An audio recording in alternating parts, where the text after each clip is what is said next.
Kisah pedih Ronggolawe, tewas di sungai dalam duel dengan Kebo Anabrang. Ranggalawe atau Ronggolawe adalah putra dari Arya Wiraraja, Bupati Songenep atau Sumenep di Pulau Madura. Ranggalawe dan ayahnya datang membantu Raden Wijaya yang sedang membuka hutan di dekat Sungai Brantas pada 1292. Hutan inilah yang nantinya menjadi lokasi berdirinya Kerajaan Majapahit. Nama Ranggalawe merupakan pemberian Raden Wijaya berkaitan dengan penyediaan 27 ekor kuda dari Sumbawa sebagai kendaraan perang Raden Wijaya dan para pengikutnya dalam perang melawan Jayakatwang Raja Kadiri. Bisa juga mempunyai arti rangga berarti kuda dan lawe merupakan sinonim dari wenang, yang berarti benang, atau dapat juga bermakna kekuasaan atau kemenangan. Ranggalawe kemudian diberi kekuasaan oleh Raden Wijaya untuk memimpin pembukaan hutan tersebut. Penyerangan terhadap ibu kota Kadiri oleh gabungan pasukan Majapahit dan Mongol terjadi pada tahun 1293. Ranggalawe berada dalam pasukan yang menggempur benteng timur kota Kadiri. Ia berhasil menewaskan pemimpin benteng tersebut yang bernama Sagarawinotan. Setelah Kadiri runtuh, Raden Wijaya menjadi raja pertama kerajaan Majapahit. Dalam Kidung Ranggalawe, atas jasa-jasanya dalam perjuangan, Ranggalawe diangkat sebagai Bupati Tuban yang merupakan pelabuhan utama Jawa Timur saat itu. Namun, Ranggalawe tidak puas karena merasa ia seharusnya mendapatkan posisi yang lebih tinggi. Ranggalawe semakin kesal setelah Nambi diangkat sebagai Rakrian Patih, jabatan paling tinggi dalam struktur pemerintahan kerajaan di bawah raja. Posisi Rakrian Patih seharusnya diserahkan kepada Lembu Sora yang dinilainya jauh lebih berjasa daripada Nambi. Lembu Sora, yang merupakan paman Ranggalawe, ternyata tidak sepakat demi mematuhi perintah raja. Lembu Sora kemudian menasihati Ranggalawe agar memohon maaf kepada raja.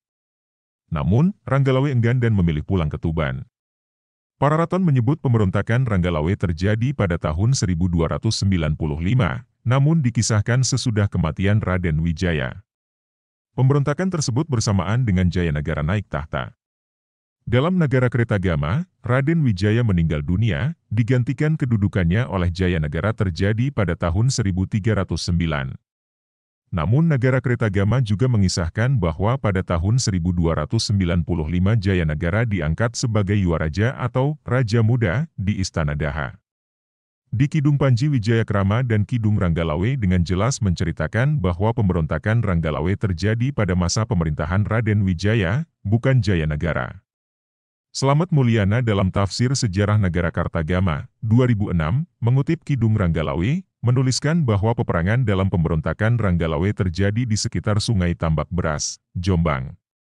Atas perintah Raden Wijaya, Nambi ditemani Kebo Anabrang dan Lembu Sora memimpin pasukan Majapahit menuju Tuban untuk menghukum Ranggalawe. Di Tuban, Ranggalawe yang mengetahui bahwa ada pasukan yang dikirim untuk menyerangnya, ia segera mempersiapkan diri. Ia kemudian membawa pasukannya untuk menghadang rombongan Nambi di Sungai Tambak Beras. Terjadilah peperangan sengit. Ranggalawe berhasil menikam kuda yang ditunggangi Nambi, namun Nambi masih selamat. Kebo Anabrang, Panglima Perang Majapahit mengambil alih pimpinan perang pasukan Majapahit. Ia memerintahkan pasukannya untuk mengepung pasukan Ranggalawe dari 3 penjuru arah mata angin, timur, barat, dan utara. Taktik tersebut belum mampu mengungguli pasukan Ranggalawe. Kebo Anabrang memacu kudanya namun dikejar oleh Ranggalawe. Namun, dalam pengejaran itu, kuda Ranggalawe terjatuh dan tercebur ke Sungai Tambak Beras. Melihat Ranggalawe jatuh di sungai, Kebo Anabrang bergegas turun dari kudanya dan menghampiri lawannya itu. Pertarungan 1 lawan 1 pun tak terelakkan terjadi di Sungai Tambak Beras. Dalam suatu kesempatan, Kebo Anabrang yang lebih piawai bertarung di derasnya arus sungai mampu mencekik leher Ranggalawe. Ranggalawe sekarat dan akhirnya mengembuskan napas terakhir. Lembu Sora yang melihat kejadian itu tidak mampu mengendalikan diri.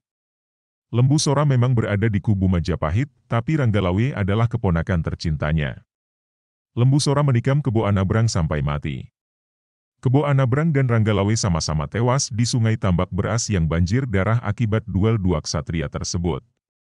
Jenazah Adipati Ranggalawe dan Kebo Anabrang disucikan, dibakar, kemudian abunya dibuang ke laut.